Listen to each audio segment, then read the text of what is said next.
Good evening students. अब अपन करने जा रहे हैं ऐसे 260 का बेसिकली रिवीजन, राइट। तो अभी बेसिकली आपको दो चार्ज विद गवर्नेंस है ना, लगातार टू वे कम्युनिकेशन करते रहना है। टू वे कम्युनिकेशन का मतलब क्या है? टू वे कम्युनिकेशन का मतलब है आप उनके साथ बेसिकली बातचीत करते रहिएगा। अब आप बातचीत में क्या क्या करोगे? अब ऑब्वियसली बात है, इस बातचीत करने का आपको कुछ फायदा होगा, राइट। तो आप बेसिकली जो ऑडिट के मैटर्स है उसके कंटेक्स्ट में बात कर सकते हो। इससे आपकी बेसिकली वर्किंग रिलेशन मतलब एक अच्छी कंस्ट्रक्टिव वर्किंग रिलेशनशिप टीसीडब्ल्यूजी के साथ बन जाएगी, राइट। तो आपको उनके साथ बातें करनी है with respect to the auditing matters. क्या कंटेक्स्ट है उस ऑडिट मैटर का, तो वो आप उनके साथ डिस्कस करोगे। And you will gradually develop the constructive working relationship. उनके साथ आपकी थोड़ी बातचीत बन जाएगी, उनके साथ आपकी रिलेशनशिप बन जाएगी। बट आप इंश्योर करना कि ये रिलेशनशिप आपकी इंडिपेंडेंस और ऑब्जेक्टिविटी को कॉम्प्रोमाइज ना करे, है ना। अभी बेसिकली आप ऑब्वियसली बात है, सारे डिसीजन मेकिंग टीसीडब्ल्यूजी के अप्रूवल के बाद ही होंगे, राइट। तो आपको एक अंडरस्टैंडिंग मिल जाएगी एंटिटी और इट्स एनवायरनमेंट कैसा चल रहा है, राइट। आपको ये पता चल जाएगा क्या स्पेसिफिक इवेंट और ट्रांजेक्शन हुए हैं, क्या रीजन था इसका। और वो आपको कुछ आपको बता भी सकते हैं कि आपको इसका लेट से जब आप डिस्कशन करोगे कि कंपनी ने मर्जर किया टीसीडब्ल्यूजी ने, तो टीसीडब्ल्यूजी आपको बताएगा कि यार बोर्ड में अप्रूवल भी हुआ था इसका, ऐसा हमने आइडेंटिफाई किया। तो वो आपको ये भी बता देगा कि कहां कहां से आपको एविडेंसेस लेने हैं। तो it will help you in identifying the source of evidences. तो जब आप बातचीत करोगे तो ऑब्वियसली बात है टू वे कम्युनिकेशन होगी, आपकी बेसिकली अच्छी वर्किंग रिलेशनशिप बनेगी। आप अंडरस्टैंड कर पाओगे एंटिटी को, आप ये समझ पाओगे कहां से एविडेंसेस लेना है and what is the nature of the specific events और ट्रांजैक्शन। एंड ऑब्वियसली बात है इसका फायदा टीसीडब्ल्यूजी को भी होगा और उनको हेल्प होगी जब वो फाइनेंशियल रिपोर्टिंग की बेसिकली वो बेसिकली ओवरसाइट करते हैं ना। तो जब बेसिकली ऑब्वियसली बात है टीसीडब्ल्यूजी की रिस्पांसिबिलिटी है कि financial statement are prepared in accordance with FRF. तो जब आप ऑडिटर के साथ डिस्कस करेगा टीसीडब्ल्यूजी, तो उसको हेल्प मिलेगी भाई मुझे क्या चीजें देखनी है, क्या फोकस एरिया, राइट। तो किस चीज को मैं ओवरसाइट करूं। तो it will also help in help TCWG in fulfilling their overseeing the financial reporting process। अभी TCWG कौन होता है? मैंने बोला एक TCWG वो एक पर्सन या कोई ऑर्गेनाइजेशन भी हो सकता है। ऑर्गेनाइजेशन में एग्जांपल ले सकते हो, जैसे कॉर्पोरेट ट्रस्टीज हो गए, कॉर्पोरेट डिबेंचर ट्रस्टीज हो गए, राइट।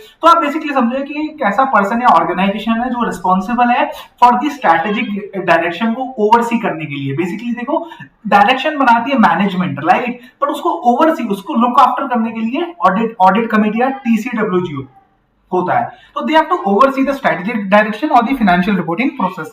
अब कंपनी की एक छोटी कंपनी भी हो सकती है जहां पे शायद जो मैनेजमेंट है वही टीसीडब्ल्यूजी हो सकता है, या फिर कुछ बड़ी कंपनियां भी हो सकती है जहां पे एग्जीक्यूटिव फंक्शन एंड जो सुपरवाइजरी फंक्शन है, जो ओवरव्यू वाला फंक्शन है, that might be different, right. तो अभी दोनों केसेस हो सकते हैं। स्मॉल ये बहुत सारे एग्जांपल्स है जहां पे एंटिटी।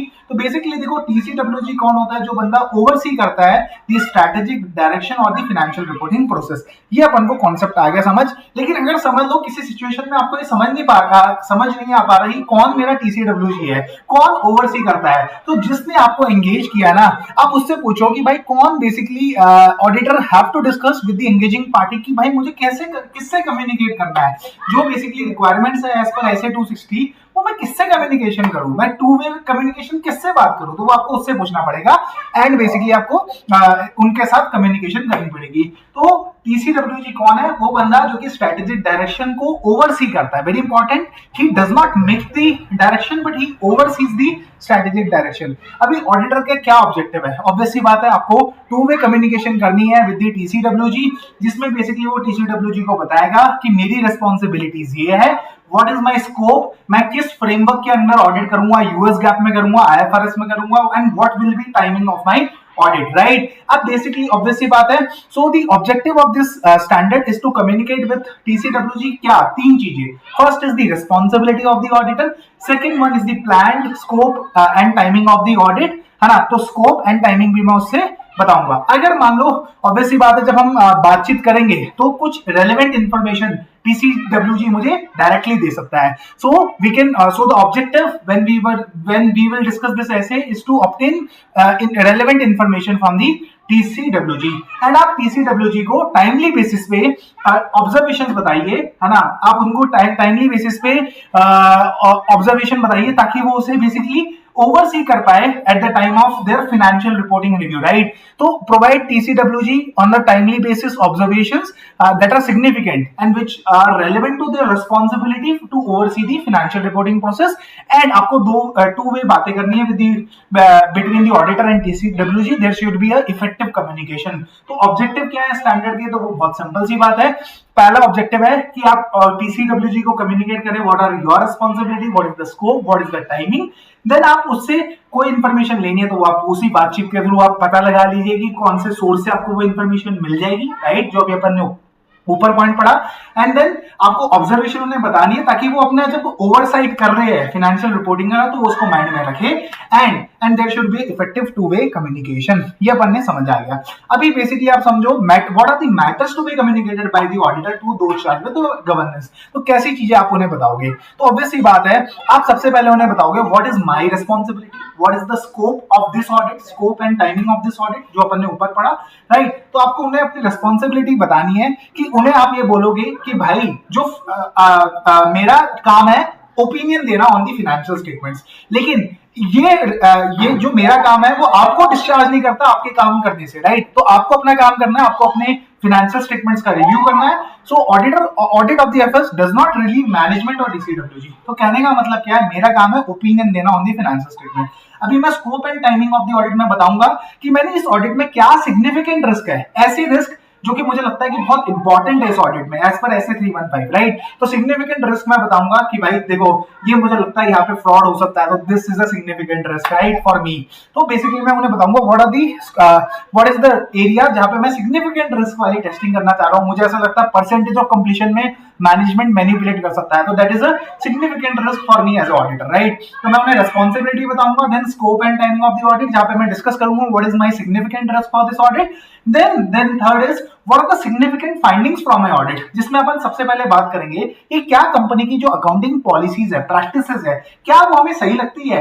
मतलब मान लो कंपनी की अकाउंटिंग प्रैक्टिस ऐसी है कि कंपनी क्या करती है, लाइक से प्रोविजन बुक करती है, उसमें से फिर पेमेंट को रिड्यूस करती रहती है। एक बहुत बड़ी कंपनी है, लाइक से रिलायंस टाइप की कंपनी है, तो वो ऐसे लाइक से 100 रुपए प्रोविजन बुक किया अप्रैल में, अब क्या होगा मई में 80 रुपए उसमें से यूटिलाइज करेगा, 20 रुपए पड़ा रहेगा। फिर मई में 100 बुक किया, 80 रुपए यूटिलाइज हुआ, 20 रुपए पड़ा रहेगा। तो अब ये नहीं पता चलता कि 40 किस रुपए का कैरी फॉरवर्ड प्रोविजन आ रहा है, राइट। तो लेट्स से तो क्या अकाउंटिंग प्रैक्टिस, क्या अकाउंटिंग पॉलिसी का एग्जांपल ले सकते हैं कि एक company property plant and equipment को कॉस्ट में भी वैल्यू कर सकती है, फेयर वैल्यू पे भी मेजर कर सकती है।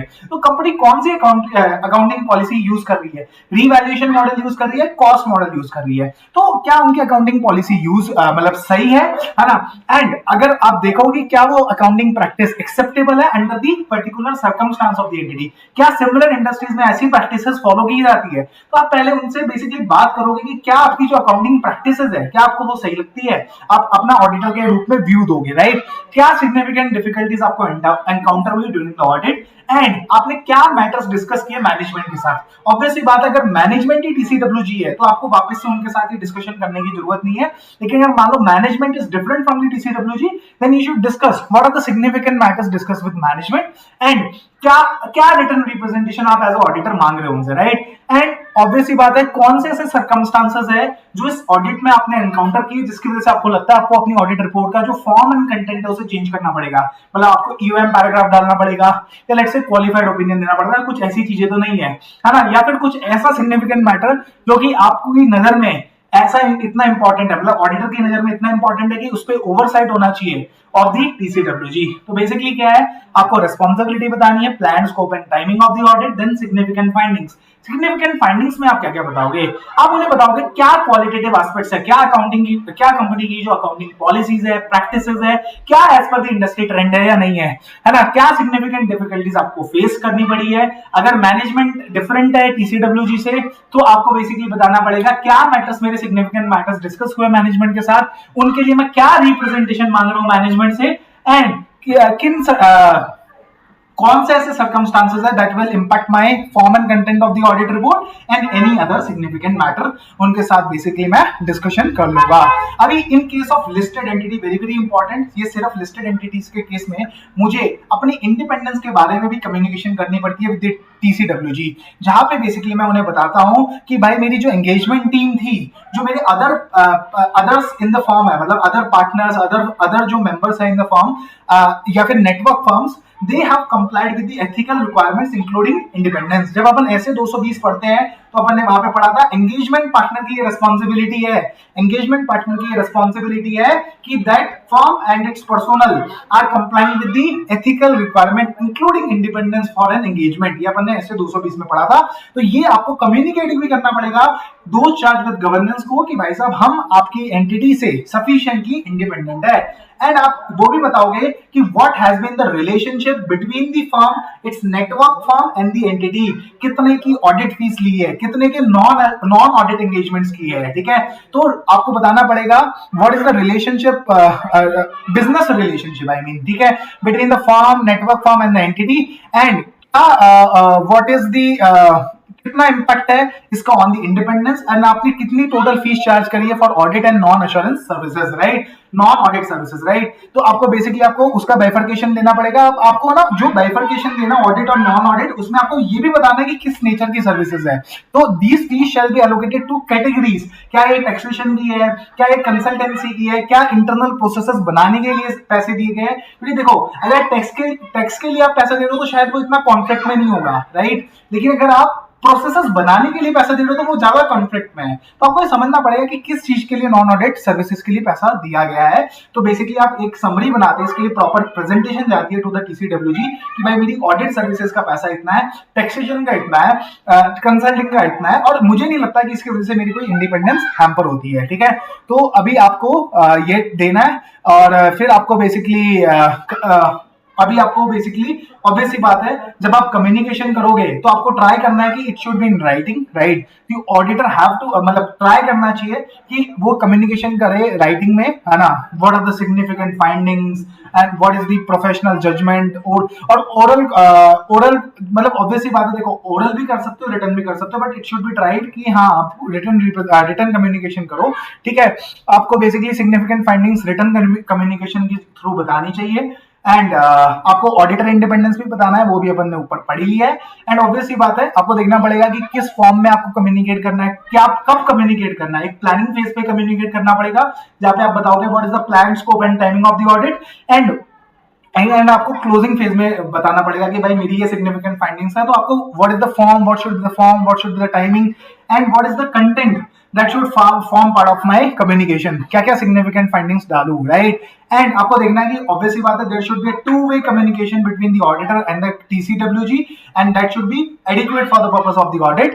एंड आपको बेसिकली अगर आपसे मैनेजमेंट या TCWG अगर आपसे बात नहीं कर रहा है तो इसका इम्पैक्ट आपको इवेल्युएट करना पड़ेगा on the risk of material misstatement in the financial statement. Along with आपको ये भी देखना पड़ेगा क्या ऑडिट के लिए आपको sufficient and appropriate audit evidence मिला है ना। फिर आपको ऑब्वियसली बात है, जो भी आपकी रिटर्न कम्युनिकेशन हुई है विद द TCWG वो आपको डॉक्यूमेंट करनी पड़ेगी एज पर SA 230। अगर आपकी कोई ओरल कम्युनिकेशन भी हुई है तो उसको भी डॉक्यूमेंट कर लेना, एंड आप उसमें लिखना कि किस कब हुई है और किसके साथ हुई है communication.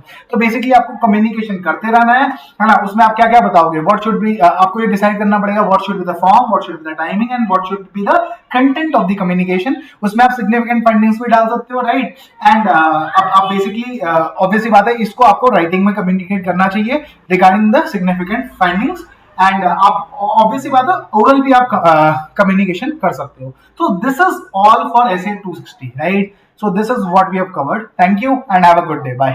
Do subscribe to my channel. Do share these videos with your friends. Anyone who is in let's say either in CA Final, CA Inter, that doesn't matter because the standard eventually remains the same. So my point is, do share with your friends. Do subscribe and yeah, keep supporting. Thanks and bye and have a good day. Thanks, bye.